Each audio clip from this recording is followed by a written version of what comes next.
Hungarian folk tales. One-eyed, two-eyed, three-eyed.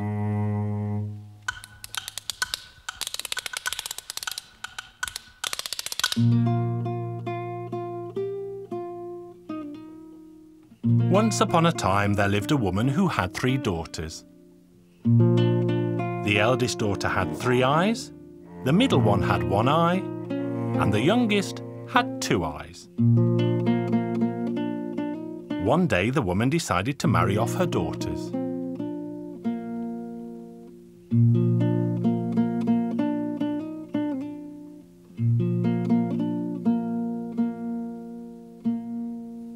A young man arrived seeking a bride, but he wanted to marry the youngest daughter with 2 eyes.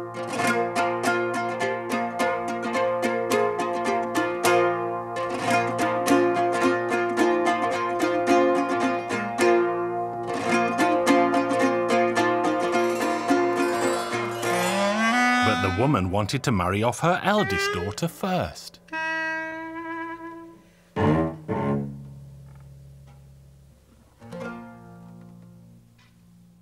The woman and the 2 elder girls became very angry with the youngest. They had a goat, and the youngest girl had to watch the goat in the fields every day. The youngest daughter was very sad because her sisters hated her and did not give her any food to eat. She was crying in the fields one day, and the goat asked her, "Why are you so sad, my dear?" "I am sad and cry because my sisters hate me so much and they give me no food to eat." "Don't be sad, I shall help you. Whenever you feel hungry, just tell me, 'Little goat, come here and lay me a table, dear.'"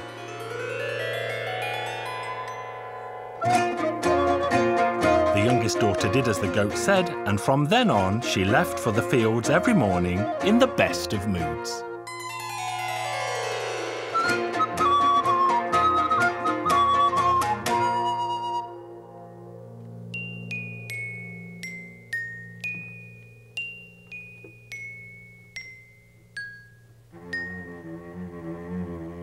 The sisters soon began to wonder why the youngest one no longer asked for food.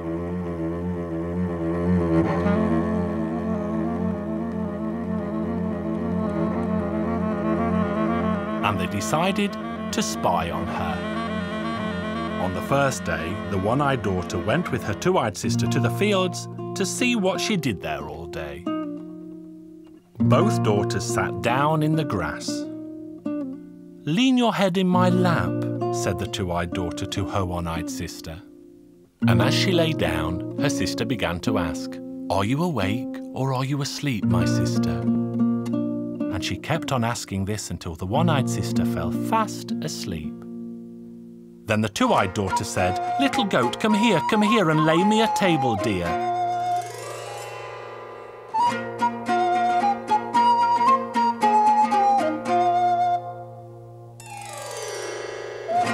By the time the 1-eyed daughter woke again, the goat had cleared away all the food, including the table. When she returned home, the 1-eyed daughter reported that she had seen nothing at all. The next day it was decided that the 3-eyed daughter should accompany her 2-eyed sister to the fields. So the 2 girls went out to the fields with the goat. The 3-eyed girl leaned her head into her sister's lap, and the 2-eyed daughter began to recite, "Are you awake or are you asleep, my 3-eyed sister?" Then the 3-eyed daughter closed 2 of her eyes, but her sister did not see that her 3rd eye stayed open, and she began to say, "Little goat, come here and lay a table for me, dear."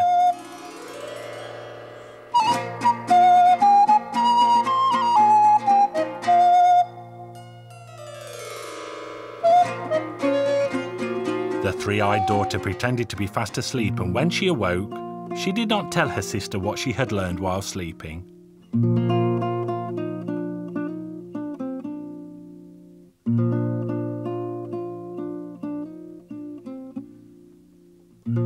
At home, she told everything to her mother and sister.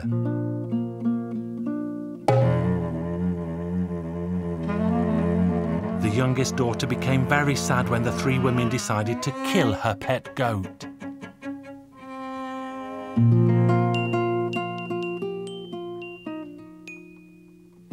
That night, she dreamt that an old man told her to ask for the hooves and horns of the goat and plant them behind the door without letting anyone see.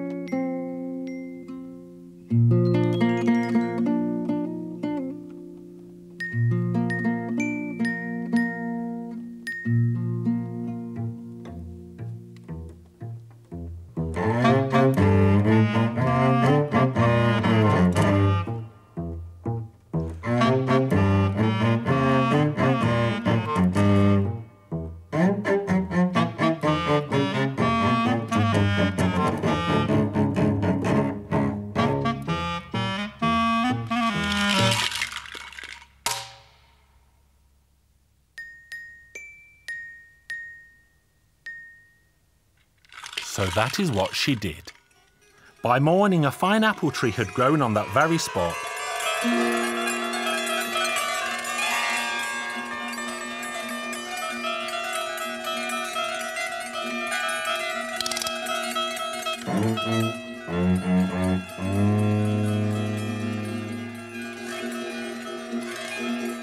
And no one could pick an apple from its branches except the two-eyed daughter.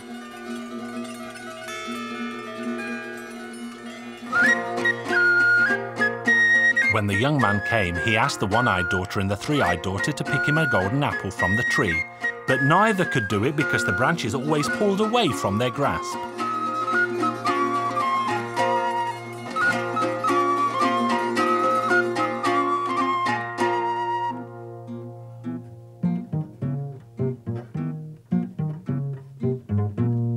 They made the two-eyed sister hide under the bed, and she was not allowed to come out whenever the young man visited the house.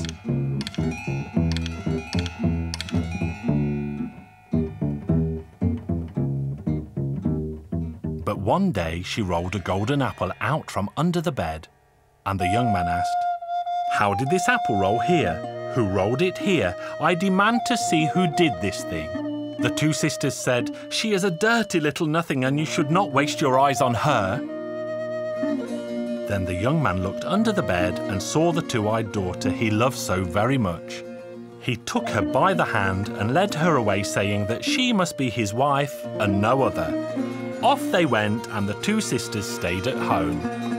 If they had not stayed at home, my story would have lasted longer still.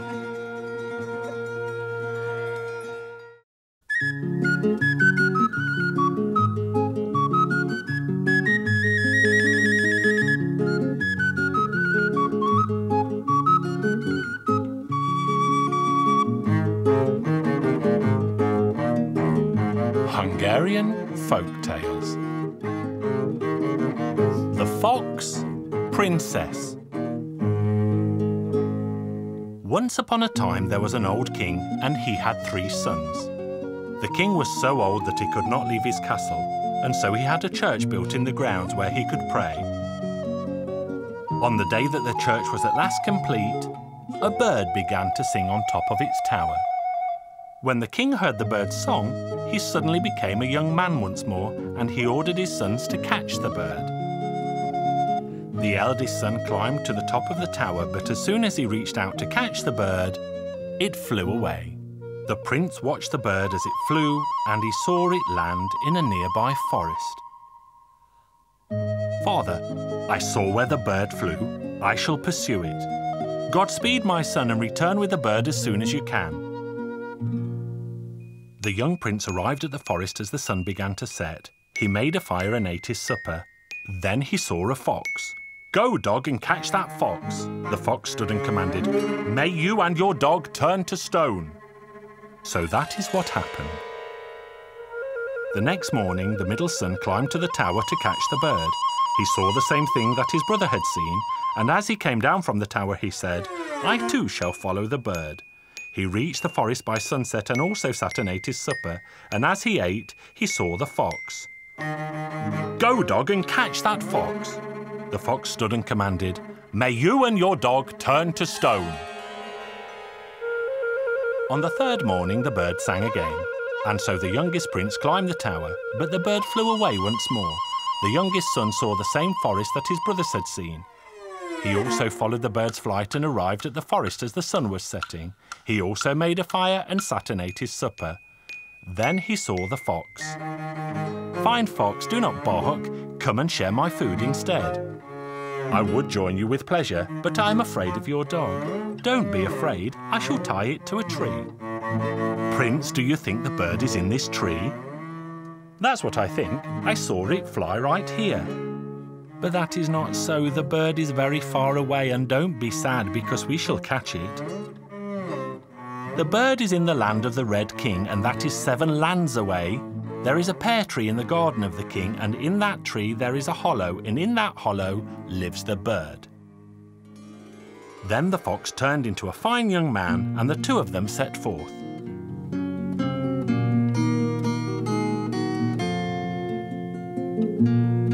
After many days and nights, they arrived at the city where the Red King lived. And as they approached the royal garden, the fox said, "This is the pear tree, Prince. It won't be hard to catch the bird, but there is one difficulty. As you climb down the tree, try not to bite a pear because the tree will make such a noise that it will wake all the guards in the royal palace." As the prince climbed back down the tree, he took a breath and opened his mouth so wide that a pear popped between his teeth and he bit on it by chance. The guards ran to the garden and caught the young prince. The Red King said, "I see you are a prince. I should have you executed, but I will spare your life on one condition." "What would that be?" "There is a beautiful palace on the shores of the Red Sea. In that palace lives a beautiful princess. If you bring her here, I will pardon you. I have one life, I have one death. I shall do my best." "Again you took a difficult task. I won't let you do it alone. I shall take the task myself because you were good to me, unlike your brothers." The prince and the fox journeyed on and soon reached the shores of the Red Sea. The fox tore off a gigantic leaf and shaped it into a boat with oars. Then they sat in the boat and crossed the sea. And as they reached the far side of the sea, the fox kicked the boat and it turned into a pair of golden shoes, and the fox turned into an old cobbler with a long white beard. The fox then walked to and fro in front of the beautiful palace with the golden shoes in his hands. The princess shouted down to him, "Poor cobbler, bring those golden shoes to me and I shall buy them." "I'm sorry, your highness, but I am very old and cannot climb stairs. Would you be so kind and come down to try them on?" So the princess ran down to try on the shoes. They fit her beautiful feet perfectly. Then the old man shouted, "Little shoes, take all 3 of us to where we want to be." And they found themselves back on the far side of the sea in a flash. Then he asked the princess, "Tell me, do you know the Red King, as we came here to take you there?" "Of course I know him. I shall never marry him. I would rather die." "What would you say to the prince, your majesty?" "I should like to marry him even though he had me kidnapped." "Worry not, princess. You shall marry him and I shall marry the Red King."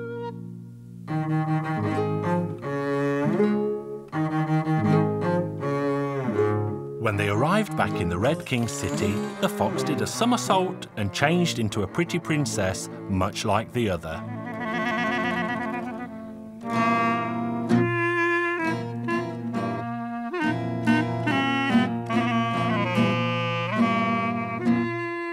When the Red King saw the princess, he was delighted.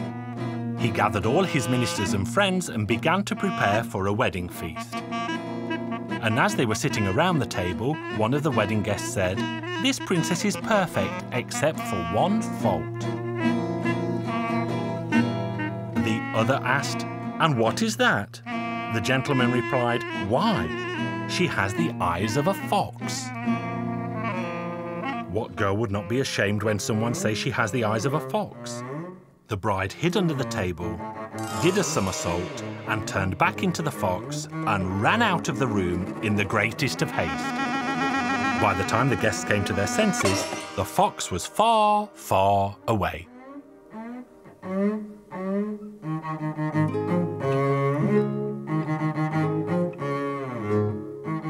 The three of them continued their journey home, and as they passed the forest, they saw the place where the prince had given supper to the fox.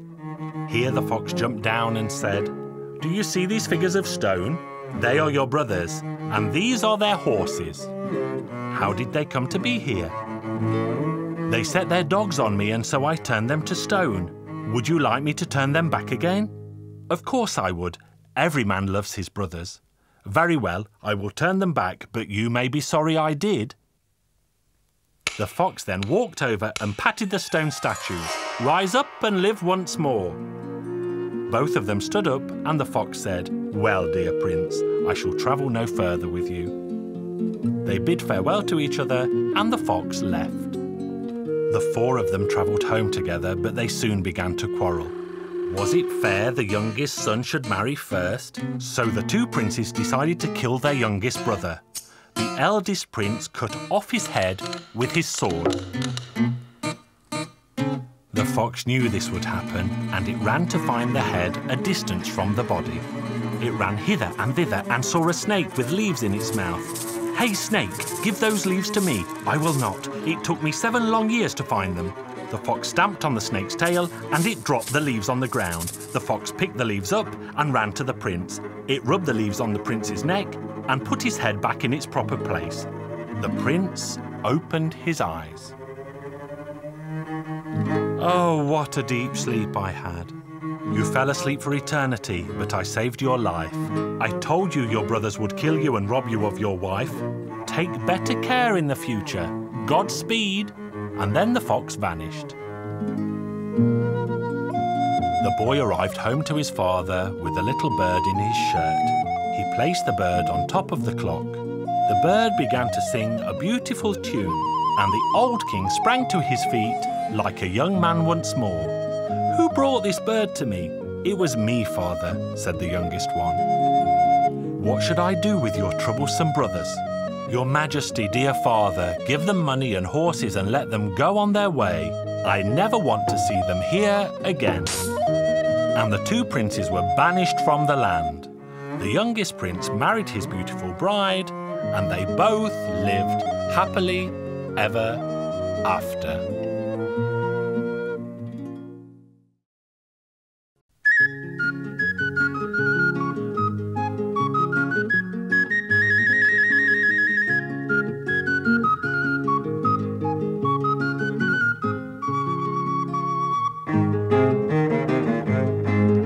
Hungarian folk tales.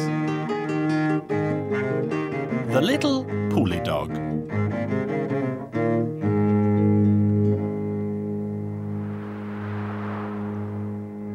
Once upon a time, a very, very long time ago, Jesus roamed the earth with St. Peter. They sought shelter for the night and knocked on many doors of many houses, but no one would let them in because they were dressed as lowly beggars.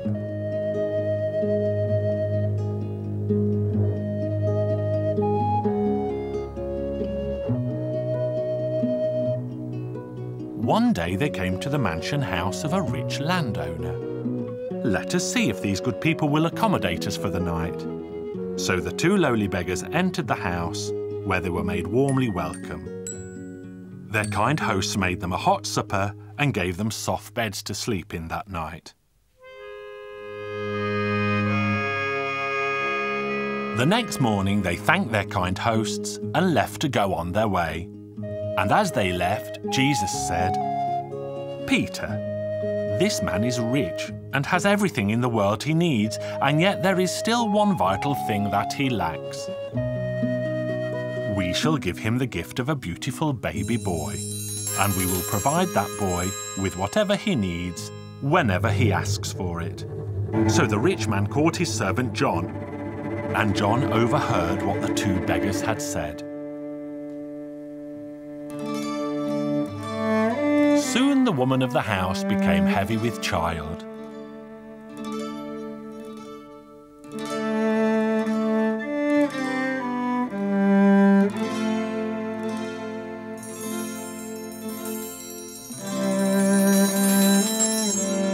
and she gave birth to a beautiful baby boy. Soon after the baby was born, the rich man had to travel to the local village and his wife stayed at home with their young child. Then John had an idea. He cut the throat of a hen and smeared the red blood around the wife's mouth to make the rich landlord think that she had eaten the child. And then he stole away, taking the child with him.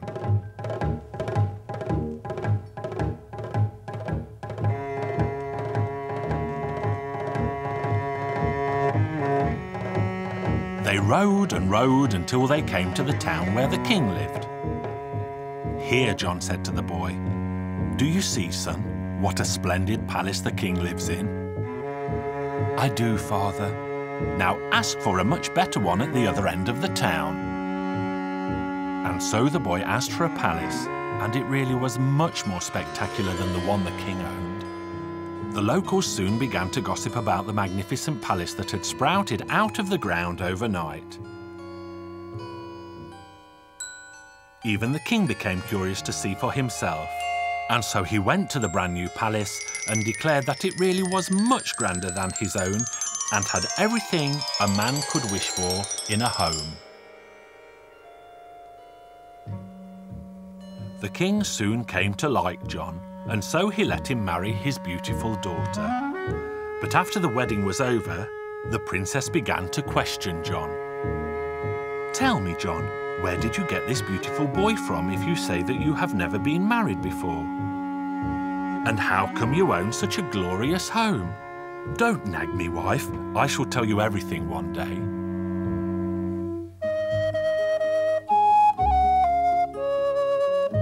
One day, when the boy was grown, he arrived home from school in a horse-drawn carriage. His wife told John that she would not live with him for a day longer if he did not tell her from where he got the boy and the palace. And so John began to explain. As the two of them were talking, John said to his wife, "We forgot to tell the coachman to take the boy home."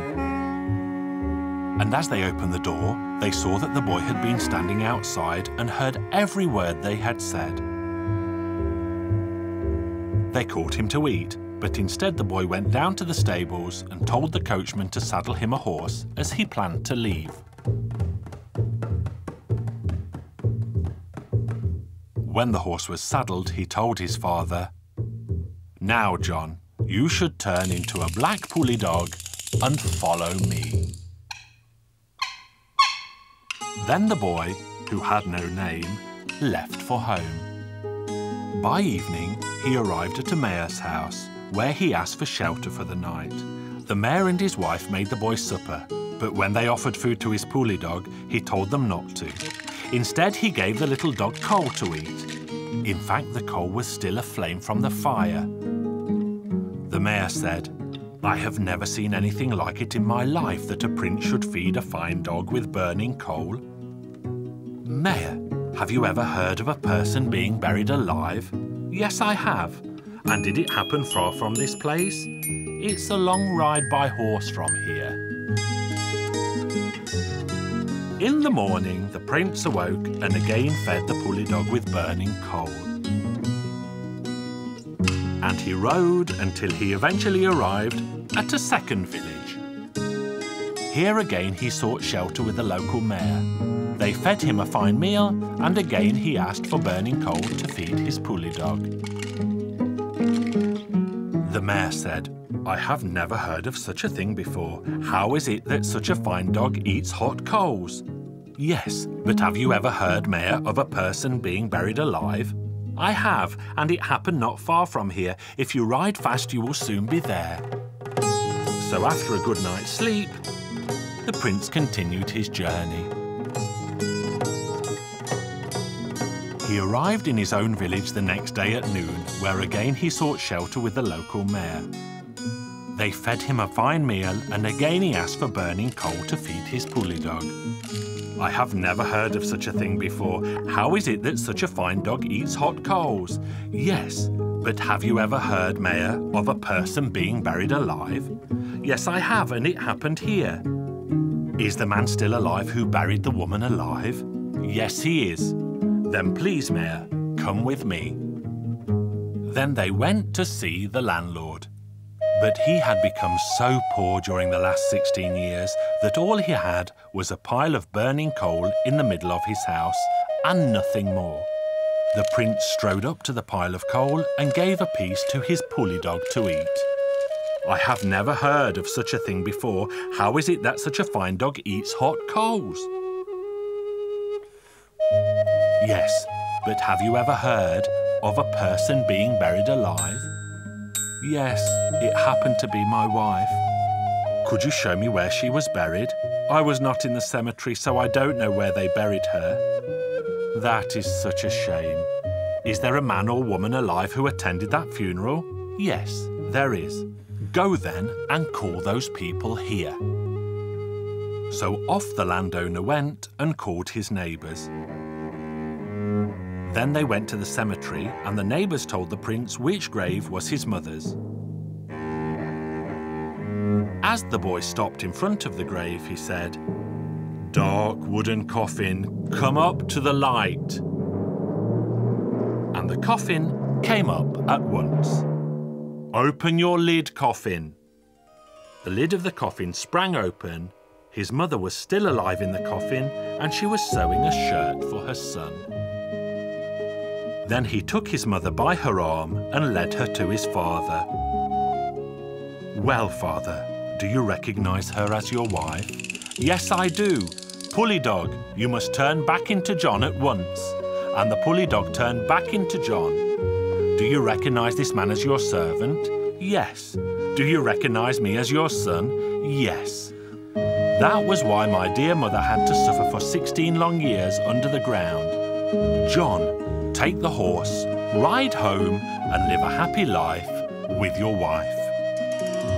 The boy stayed with his father and they became 7 times richer than ever before. And they all lived happily ever after. You may think this a tale, but this story is true.